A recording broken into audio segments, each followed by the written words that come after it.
Basically Neuralink अभी जो आया है ये साइंस में एक बहुत बड़ा ब्रेक थ्रू है। मतलब हमने कभी एक हॉलीवुड की मूवी है एक्स-मैन अगर देखी हो तो उसमें एक कैरेक्टर होता है जिसका नाम होता है चार्ल्स एक्जेवियर। तो और ये उसे मतलब एक्स-मैन भी कहते हैं। वो अपनी मतलब ब्रेन के जरिए अपने से डिस्टेंस में जो चीज होती है या बैठे जो लोग होते हैं उनको टेलीपैथी के जरिए उनसे कनेक्ट कर सकता है और उनके जो ब्रेन के दिमाग के अंदर भी मतलब जा सकता है। आप सोचें कि इस चीज का हमारी इस वीडियो से क्या ताल्लुक है, मतलब जा सकता है मुराद ये देख सकता है कि वो क्या सोच रहे हैं। आज की ये जो वीडियो है हमारी इसी टॉपिक पर है कि लेटेस्ट जो टेक्नोलॉजी है इससे पावर हासिल की जा सकती है और अगर हासिल की जा सकती है तो आखिर साइंटिस्ट इसमें अब तक किस हद तक जो है ना कामयाब हुए हैं। The tech billionaire Elon Musk is saying his Neuralink company has successfully implanted one of its wireless brain chips in a human for the first time. He made the announcement on X, his social media platform, saying the procedure happened on Sunday. He says the subject is recovering well and that initial results show. तो मैं हूं शान हैदर। तो start करते हैं अपनी इस video को बाकायदा तौर पे। तो इलोन मस्क, मिस्टर एलोन, इसको मतलब हर बंदा जानता है, शायद ही ऐसा कोई बंदा हो जो मिस्टर एलोन मस्क को ना जानता हो। इनकी बहुत सारी कंपनीज हैं जिसमें स्पेस एक्स है, टेस्ला है और ट्विटर भी इन्होंने बाय कर रखी है। इसके अलावा जो है ना उसके अलावा जो है ना मतलब ट्विटर को खरीदने के बाद इन्होंने इसे मतलब खबर से अब ट्विटर को इन्होंने खरीदने के बाद उसको एक्स उसका नाम नया रख दिया है। तो इनकी मतलब इन कंपनीज में एक कंपनी है न्यूरोलिंक। ये company basically brain computer interfaces BCIS पर रिसर्च करती है। अगर मैं इसको आसान अल्फाज में एक्सप्लेन करूं या कहूं तो कंपनी ऐसी चिप बनाती है या बना चुकी है जो इंसानों के ब्रेन में लगेगी और उसको यूज करते हुए इंसान अपनी डिजिटल मशीन या डिवाइसेस जैसे फोन्स, कंप्यूटर वगैरह को कंट्रोल कर सकेगा। इस कंपनी ने पिछले साल ही बंदर यानी मंकी के जो है ना ब्रेन में ये चिप इम्प्लांट की थी, जिसके बाद वो बंदर ना सिर्फ अपनी सोचने की जो एबिलिटी है उससे जो है ना एक मतलब गेम प्ले कर सका था, बल्कि बहुत अच्छे उसमें रिजल्ट देखने को मिले। तो इसके बाद में ये इन्हें मतलब अमेरिका की जो ड्रग एंड फूड एडमिनिस्ट्रेशन है जिसे FDA कहते हैं की तरफ से इनको ये अप्रूवल मिली कि ये डिवाइस इंसानी ह्यूमन ब्रेन में भी इम्प्लांट कर सकते हैं आप। और अब इलोन मस्क ने हाल ही में ये न्यूज भी अनाउंस किया और ट्वीट भी किया है कि उन्होंने पहली मर्तबा एक कंप्यूटर चिप ह्यूमन ब्रेन में इम्प्लांट कर दी है और ये अच्छे से रिकवर भी हो रहा है वो बंदा जिसके ऊपर ये एक्सपेरिमेंट किया गया है। उसके बाद उन्होंने एक और ट्वीट की जिसमें उन्होंने ये कहा कि उनकी जो पहली डिवाइस है उसका नाम है टेलीपैथी। इस थॉट्स अपनी सोच के जरिए फोन्स और पीसीज वगैरह जैसी डिवाइसेस और चीजों को कंट्रोल कर सकेगा। अगर हम इस डिवाइस की बात करें तो इसका जो साइज है वो करीबन 5 कोइंस जितना है। ये डायरेक्टली आपके जो ब्रेन के अंदर इम्प्लांट की जाती है और ऐसा रोबोटिक सर्जरी के जरिए किया जाता है। अगर इसको मैं आसान अल्फाज में कहूं तो मतलब कि सर्जरी इंसान नहीं बल्कि वो इस चिप को लगाने के लिए रोबोट सर्जरी करते हैं ताकि कोई ह्यूमन एरर का चांस ना हो। वैसे भी हमारा जो ब्रेन का स्ट्रक्चर है वो इतना ज्यादा कॉम्प्लिकेटेड है कि किसी इंसान के मतलब अभी तक के बस में नहीं है कि वो इसमें ऐसी चिप इम्प्लांट कर सके। ये बहुत बड़ी ब्रेक थ्रू है साइंस के अंदर। इस चिप के साथ ये वायरस हमारे दिमाग के न्यूरॉन्स से अटैच होती है और ये वायरस बलून से भी मतलब ज्यादा बारीक है।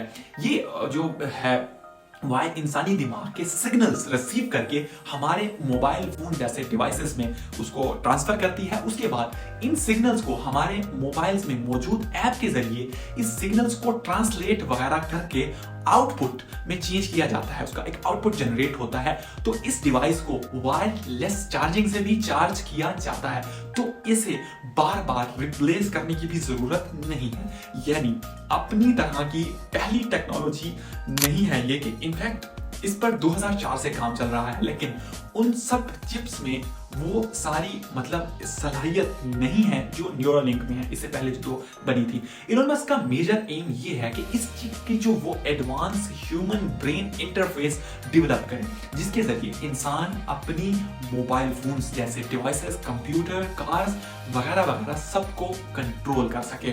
तो सोचें आप एक मिनट के लिए कि आप पेपर देने के लिए एग्जाम हॉल में बैठे हैं और आप किसी भी जवाब का सवाल अपने दिमाग में मौजूद इस चिप के जरिए सर्च कर सकते हैं।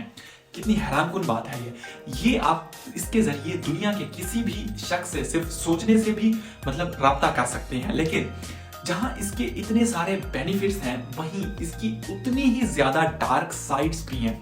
पहली बात, कोई नहीं जानता कि इसे उस शख्स की हेल्थ पर क्या असर पड़ेगा मतलब बाद में आने वाले टाइम में, और किसी वजह से ये जो अगर खराब हो गई तो उसी इंसान के दिमाग को ये कितना डैमेज करेगी, कितना इफेक्ट करेगी। इसे पहले भी मैंने आपको जैसे इस बंदर की कहानी मैंने बताई है कि उसके ऊपर इम्प्लांट किया गया, उसके ऊपर एक्सपेरिमेंट जो किया गया था, जो अपने दिमाग की मदद से ना सिर्फ गेम कंट्रोल कर रहा था बल्कि उसमें कामयाब हुआ था, बल्कि इससे पहले इस एक्सपेरिमेंट को चलते तकरीबन 1500 बंदर अपनी जान से भी हाथ धो बैठे थे। मतलब 1500 बंदर मर चुके हैं इसके एक्सपेरिमेंट के दौरान। और एक सवाल यहाँ ये भी है कि अगर जिस तरह डिवाइस मतलब बनाना चाहते हैं, अगर वो ऐसी डिवाइस बनाने में सक्सेसफुल हो भी जाते हैं, अभी तो एक्सपेरिमेंटल स्टेज पे है, तो उसके बाद इंसान की जो प्रिवेसी है वो मतलब उसका क्या होगा। जिस तरह आज हमारे फोन्स और कंप्यूटर्स वगैरह हैक हो जाते हैं, तो क्या इसी तरह हमारा जो ब्रेन है वो भी हैक हो जाएगा। अगर वो हैक हो जाएगा तो इन सब सवालों का जवाब हम नहीं जानते कि क्या होगा। लेकिन एक बात तो क्लियर है कि हर चीज की एक पॉजिटिव इफेक्ट के साथ नेगेटिव इफेक्ट लाजमी होता है, और इस टेक्नोलॉजी को मतलब आने वाले फ्यूचर इसका क्या होगा ये तो जो टाइम है आने वाला वही बताएगा हमें अपने टाइम के साथ कि इसके साथ क्या फायदे और क्या नुकसान होते हैं। और इसके अलावा इसकी जो बेनिफिट्स में अगर मैं कहूँ तो इससे जो आपकी आने वाली जो भी डिजीजेज होंगी ना वो अर्ली प्रिडिक्ट हो पाएंगी। मतलब अभी अगर किसी इंसान को कैंसर हो जाता है और होने के बाद पता चलता है, लेकिन इस न्यूरोलिंक चिप की मदद से उसके अंदर जो सिम्टम्स पहले बनते हैं किसी भी कैंसर जैसी डिजीज के, तो ये उससे पहले उसको डिटेक्ट कर लेगा, यानी शुरू होने से पहले उस बीमारी को जो है ना आप उसको ट्रीट कर सकते हैं, उसका ट्रीटमेंट कर सकते हैं। ऐसी बहुत सारी बीमारियां मतलब होंगी जिनको ये अर्ली डिटेक्ट कर लेगा उनके शुरू होने से पहले उनके सिम्टम्स की बुनियाद पे। और जो है ना इसके और भी ऐसे बहुत सारे फायदे हैं। तो देखते हैं, ये जाहिर बात है हमें फायदा तो देगा, उसके नुकसान भी हैं। इसे रेगुलेट किया जाएगा, और इसके अलावा जो है ना ये जो भी ऐसी कोई टेक्नोलॉजी आती है, जैसे मिसाल के तौर पे AI आ रही है, या एक वक्त था जब कंप्यूटर नहीं होता था और बाद में कंप्यूटर आया, तो ऐसी चीजें ये ह्यूमंस के लिए नुकसानदेह जरूर होती हैं, जाहिर बात है। जैसे पहले वेपन्स बनाए गए थे इंसान की जान की हिफाजत के लिए, लेकिन बाद में वही वेपन इंसान के लिए सबसे बड़ा खतरा बना, लेकिन उसका कंट्रोल का एक सिस्टम भी है। और कंप्यूटर जैसे आया था तो लोग कहते थे कि कंप्यूटर आ रहा है इंसानों से ज्यादा बेहतर काम करेगा और इंसानों की जॉब चली जाएगी, लेकिन उस कंप्यूटर ने प्रोडक्टिविटी में हेल्प किया, उससे ज्यादा बड़े बिजनेसेस बन सके, ज्यादा ऑर्गेनाइज बिजनेसेस बन सके। तो AI भी आपकी ऐसे प्रोडक्टिविटी में हेल्प करेगा, आपको ना सिर्फ ये जॉब्स नहीं खाएगा बल्कि आपको ज्यादा प्रोडक्टिव होने में हेल्प करेगा। 10 बंदों का काम एक करेगा तो चीजें और ज्यादा बड़े पैमाने पे की जा सकेंगी। तो इसकी जाहिर बात है फायदे नुकसान तो होंगे, तो रेगुलेट किया जाएगा, कंट्रोल किया जाएगा। अल्टीमेटली तो हमें इसका फायदा ही नजर आ रहा है, और जो लोग इस विजन को लेके चल रहे हैं तो उनके दिमाग में भी ये सारी चीजें होंगी। बहरहाल ये फाइनल तो एग्जैक्टली वक्त ही हमें बताएगा कि क्या होता है इसका। तो आज की वीडियो के लिए इतना ही, मिलते हैं किसी और वीडियो में।